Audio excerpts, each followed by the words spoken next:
നിങ്ങളിൽ ആരെങ്കിലും മിക്കവാറും ഇങ്ങനെ ഒരു കോൺവെർസേഷൻ നടത്തുകയോ കാണുകയോ ചെയ്തിട്ടുണ്ടാവും. ഒരാൾ പറയുന്നു, ഞാനൊരു സിനിമ കണ്ടു, പക്ഷെ വൻ ലാഗായിരുന്നു, അതുകൊണ്ട് ഇഷ്ടപ്പെട്ടില്ല എന്നൊക്കെ. അപ്പോൾ മറ്റേയാൾ പറയുന്നു, സിനിമ ലാഗൊന്നുമല്ല, അതൊരു സ്ലോ പേസ്ഡ് ആയിട്ടുള്ള സിനിമയാണ്. നിനക്ക് അറ്റൻഷൻ സ്പാൻ ഇല്ലാത്തതുകൊണ്ടാണ് ലാഗായിട്ടും മോശമായിട്ടും തോന്നിയത്. ശരിക്കും അതൊരു നല്ല സിനിമയാണ്. ശരിക്കും ഇവരിൽ ആരാണ് ശരി? ആ സിനിമ ലാഗായിരുന്നോ അതോ സ്ലോ പേസ്ഡ് ആയിരുന്നോ? എന്താണ് ഇവ തമ്മിലുള്ള വ്യത്യാസം? എങ്ങനെയാണ് യൂട്യൂബ് ഷോർട്സും ഇൻസ്റ്റാഗ്രാം റീൽസും നമ്മുടെ അറ്റൻഷൻ സ്പാൻ കുറയ്ക്കുന്നത്? അത് നമ്മുടെ സിനിമ ആസ്വാദനത്തിനെ എങ്ങനെയാണ് ബാധിക്കുന്നത്? ഈ വീഡിയോ വഴി ഒന്ന് കണ്ടു നോക്കാം.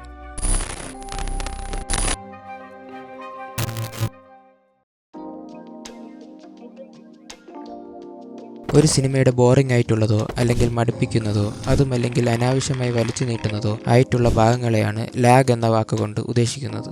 അത് ഓഡിയൻസിനെ ഫ്രസ്ട്രേറ്റഡ് ആക്കുകയും സിനിമയിൽ നിന്ന് ഡിസ്കണക്റ്റഡ് ആക്കുകയും ചെയ്യും. കാരണം ആ ഭാഗങ്ങൾ കഥയുടെ പ്രോഗ്രസ്സിനെ ബാധിക്കുന്നതുകൊണ്ടും ഓവറോൾ സ്റ്റോറിക്ക് പ്രത്യേകിച്ച് മൂല്യമൊന്നും കൊടുക്കാത്തതുകൊണ്ടുമാണ്.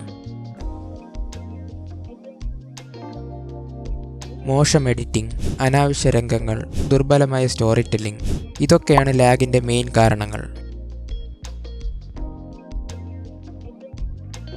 മെയിൻ സ്റ്റോറിയുമായിട്ട് ഒരു കണക്ഷനും ഇല്ലാത്ത സബ്പ്ലോട്ട്, ഒരു കാര്യവുമില്ലാത്ത കഥയ്ക്ക് പ്രത്യേകിച്ച് പ്രോഗ്രഷനും ഒന്നും കൊടുക്കാത്ത വലിച്ചു നീട്ടിയ ഡയലോഗ്സ്, ഇതൊക്കെയാണ് ലാഗിൻ്റെ ചില എക്സാമ്പിൾസ്.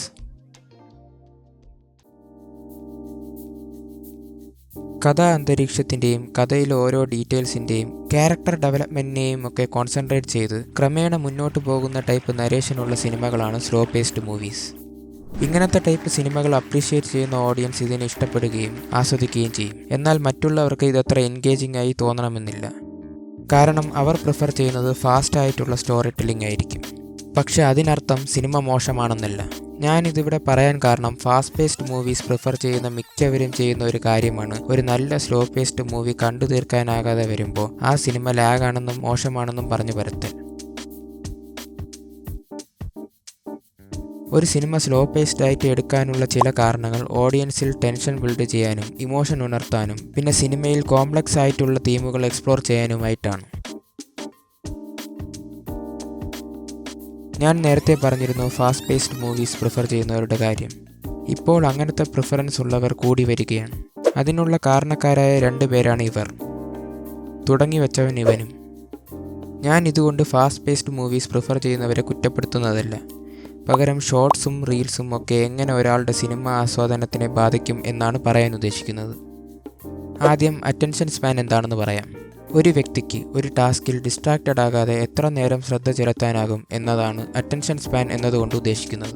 യൂട്യൂബ് ഷോർട്സിലും ഇൻസ്റ്റാഗ്രാം റീൽസിലും ഉള്ളത് വളരെ ചെറിയ ദൈർഘ്യമുള്ള വീഡിയോസാണ്. ഇങ്ങനെയുള്ള വീഡിയോസ് കൂടുതലായി കാണുന്നത് കാരണം നമ്മുടെ ബ്രെയിനിനെ ഒരു ഇൻഫർമേഷൻ പെട്ടെന്ന് തന്നെ ലഭിക്കാൻ എക്സ്പെക്റ്റ് ചെയ്യുന്ന രീതിയിൽ ട്രെയിൻ ആക്കുകയാണ്.